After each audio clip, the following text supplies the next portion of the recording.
Right, so now we'll put the lock. You've heard the term lock, stock and barrel. There's lock, stock and barrel. That's where the term comes from. We'll put the lock inside of the stock. Now this has got to go into the stock easily. It's not got to rub. None of this can touch anywhere. If this sear touches any piece of wood, if anything's touched it or tight, it will just jam. It has to go in and not touch anything. And that arm there, that trigger bar, if you like, acts on that surface there. And again, getting that in relation to that is a nightmare, because you can't see what you're doing. You put this inside, you can't see what you're doing. So it all has to be like done a little bit at a time. You're trying to look up inside here, and it's really difficult. So now this goes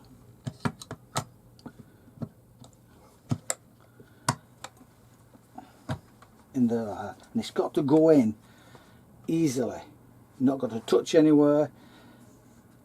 And you can't take any more wood out of this. If you take any more wood out of this stock, there's nothing left. It's getting very thin in places. So when that's in position like that, there's this bolt that goes in from the back here.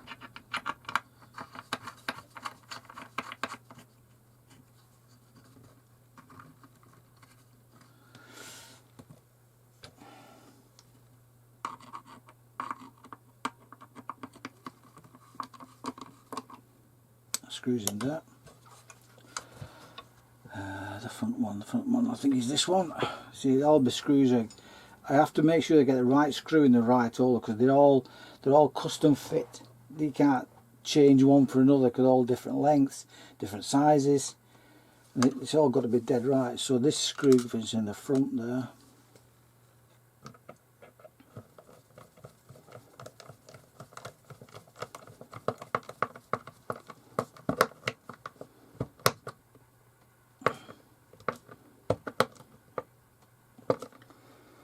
That was the one. That one.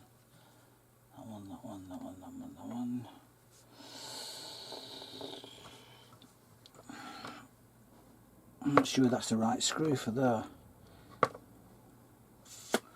because it's not bottomed out. I'm wondering, is it that one? I'll leave that for a second. I might come back to it. I'm not sure if that's the right screw or it should be that one. Okay, so the lock's in position, it's tightened up. That will work there. It just wants, either the hole's not deep enough or I'll put the wrong screw in. Here you've got like a metal ferrule, if you like. That metal ferrule is the guide for the ramrod. The ramrod fits in there like that. Now this is what you ram down the barrel to push the gunpowder and the ball and patch into the bottom of the barrel. So this is the guide for that. What I need to say about this is something you need to know about this. I've made 3 of these wheel locks. The first 2 I made the same mistake both times. That there's a support bracket on the back of that crankshaft that has to go out an handle. If you don't put it in an handle, if you put it straight down, that thing that holds the other side of that crankshaft, it interferes with this. It won't go in far enough, so you've got to put it at an handle like that, so it's leaning back. Because what happens is, if you don't, this has got to go in to a point where it gets to there. It has to get to that point, because that's where the hole would be in the barrel for the priming powder. Now if that can't go in that far, it's like that, it's sticking proud of the barrel and it looks bad. So I've made that mistake twice. and on this one I've rectified it by putting the support bracket at an angle, so this can get inside and still be in line with the barrel at this side. I'll try and go over that again when I take it to part next time. I should have done that before I did that. Okay, so what we'll do now is we'll put in the barrel. Okay, now the barrel is a piece of seamless hydraulic tube, high pressure hydraulic pipe I've got off eBay. I think it's 1/2 inch. I'm pretty sure it's a 1/2 inch bore. So it's drilled and tapped at the back here, and I think that was, it was 11/16, I'm not sure. It's got a bolt screwed in the back, which is the breech plug, and that bolt goes up to about here. So that bolt inside there goes to about here. That bolt's got to go to there. There should be a touch hole in here, which I haven't put in purposely. I haven't put the touch hole in for the priming powder, because until I do that, it's not a gun.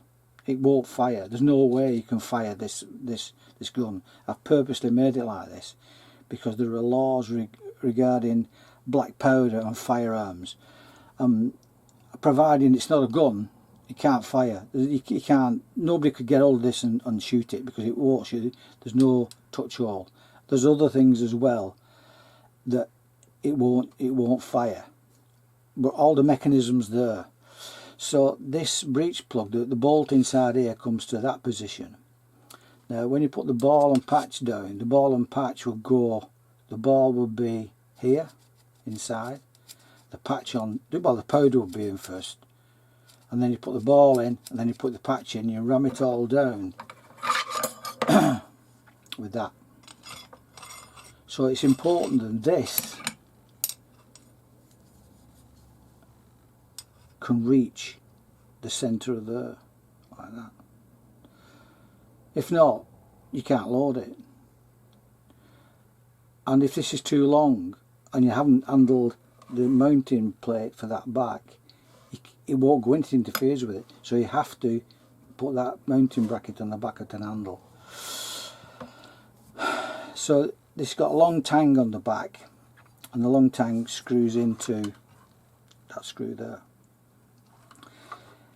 I would like to have had this a bit shorter, but because all this mechanism's got to go inside of here, this has to be so thin, it's not really thick enough to put a screw in.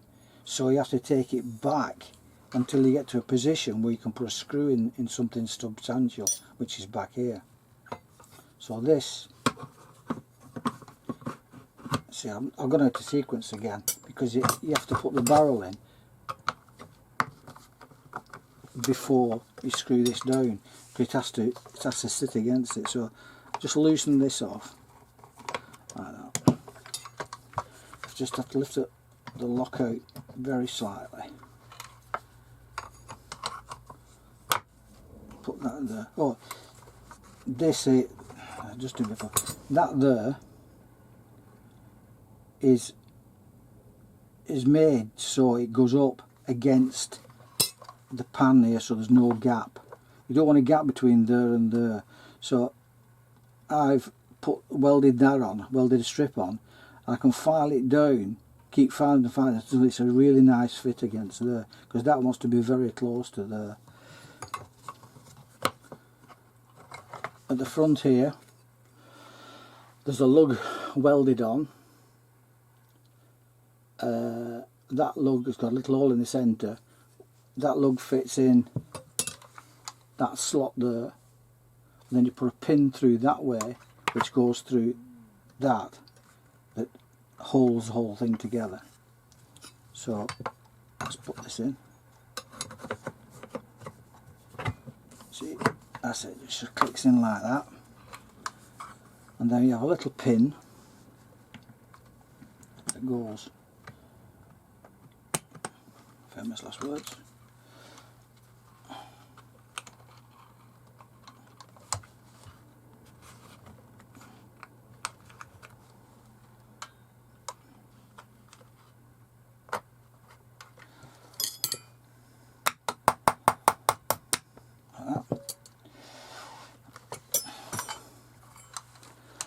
then you have a little screw at the back.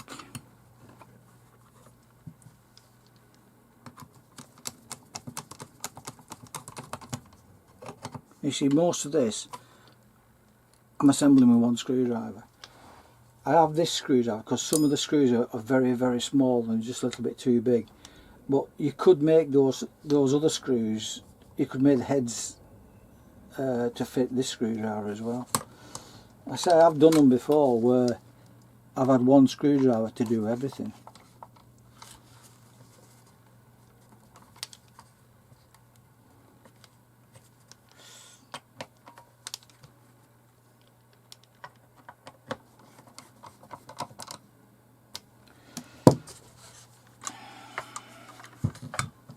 This is the right screw from me. I don't know why it's not going on all the way. I think I know what it is. I've put that in after I had that in there. I've taken it out to put that in, and I think that's bottoming out on that little tube, so it just needs the end taken off that screw. So I was saying earlier that every screw's got to go in the right hole. You can't mix them up because they've all got to go back where they should go, else it just doesn't work. It's a nightmare. Alright, so this is the little screw I was talking about yesterday. This screw, all this does is guides, is keeping this pan in line. Now this doesn't have to be, I don't want this tight, this just goes in there, just like that. All that does is guides that pan, like that, keeps it in right position. So on top of this here, just to cover up that pin, and to, it stops the pin coming out, but it also covers the pin up as well. Again, I'm going to put some proper brass screws in here at some point. These kind of projects, as far as I mean, I've done a lot of projects, and not just guns and all sorts of things. But strictly speaking, they're never finished. You never finish them. There's always something else you can do, another improvement, or something's not quite as you like it, or whatever, and you keep making improvements as you go along. So strictly speaking, they're never finished. So you can't say, well, that's done. Well, you could say that, I suppose, but I don't. I just keep coming up with different ideas and different methods.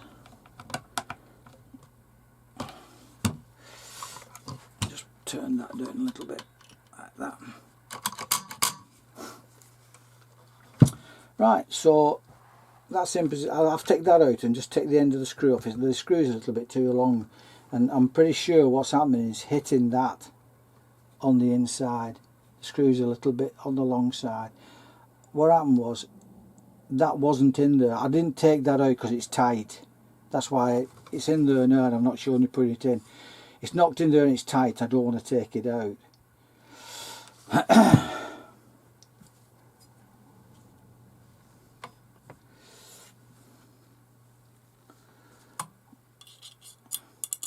This is just a trigger guard for a simple piece of flat steel. Now this stuff here, this trigger guard, what it's made out of, this is really, really nice material to work with. This flat steel. I use it for quite a few things, and I get it. There's only one place I can buy it from, and that's B&Q. I can't find anybody else who sells this stuff in this size. I use it for all sorts of things, and I cannot find. It's quite expensive for what it is, but I can't find anybody else who sells it. Well, that's where it comes from. I don't know what sort of material it is, but it's not just ordinary mild steel. It's stronger than mild steel, and I don't know what it is, but it is quite good.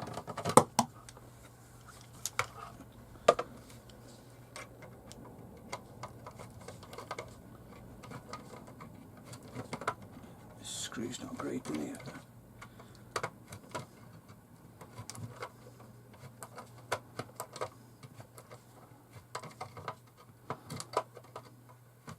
Make this screw a bit better sometime. Let's screwdriver slapping off it.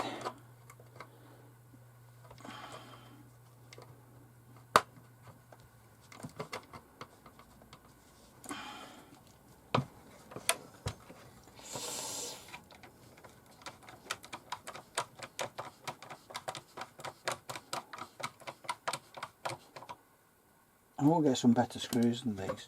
Not really 100% happy with them. Right, so that's all that complete. This is the support for the front of this ramrod. So this fits on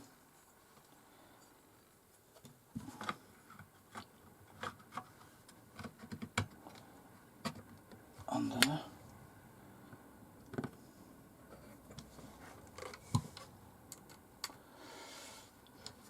Just noticed I've not polished that out. I've welded that to that, I've not polished it up afterwards. That's escaped me as well. I've been doing this so long now, you get impatient when getting to the end. It's been 5 months. What happened was I started it off, and because I came to a dead end with the instructions off the internet, I started again. And I think all in all, I don't know exactly, but I would estimate around about between 400 and 500 hours to get to this point. When you've been on it so long, you get a bit impatient. You think, oh, I want to get it finished, I want to get it working, because you've had so many false starts.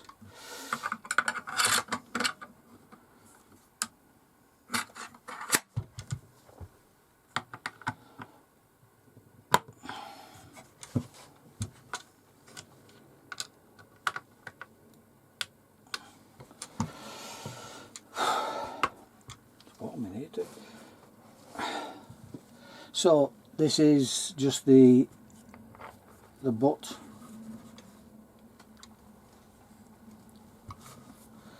That just screws on the back.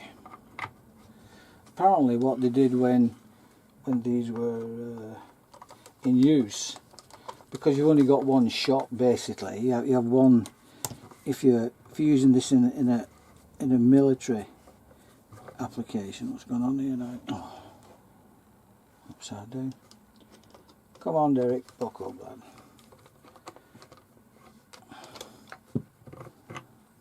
I think I'd know by now, wouldn't you? Oh, that's right. Should go on that way.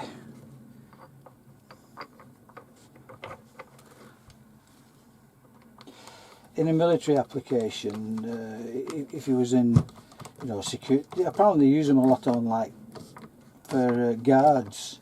If a wealthy person had a regiment of people guards, they'd issue them with wheel locks, so they were instantly ready to fire. But you only have one shot. It takes you a minute to reload it. Well, if there's somebody running around and trying to kill you, you haven't got a minute. So what you do, you take a shot, you fire your first shot off. Apparently as well, they weren't that accurate, so you didn't kind of aim it as such. You didn't kind of put it up to your eye and try and aim at something 200 yards away. What you did, you walked up as close as you could and fired it, because a lot of people were using armour at the time. Well, this would just go straight through armour. Ordinary medieval armour, this would just punch straight through. So you'd walk up to somebody in armour or whatever, and you'd take the first shot. After the first shot, you turn it round and you've got a club, and you hit them with this end of it. And that's why this serves two purposes. It's a club, but also when they used to put them on horseback, you'd have a soldier on horseback, and this would be in a holster down the side of the horse, in a leather kind of holster. Well, if you wanted to grab hold of it, you grab hold of it and this would stop your hand coming off. So you grab hold of it like that, and this would stop your hand slipping off the back. Something like a buffer, if you like. So that's all up and running. Let's have a little look now. So the procedure to load it, is that's in the, when it's been shot last time, this pan would be open. It should be open because the spring's holding it open inside, but if it's not, that will be closed. So the procedure is, you open the pan, you put priming powder in here, you close the pan, you put your dog down on there, and that keeps the pan shut and stops it flapping about, and it's right over the wheel, ready to jump down onto the wheel. You then put your gunpowder down here, then your ball and patch. You take your ramrod, you ram your charge down until it's fully down, put your ramrod back in,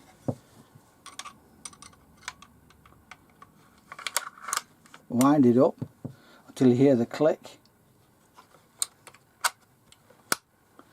wind it up till you hear the click, and then it's ready to go.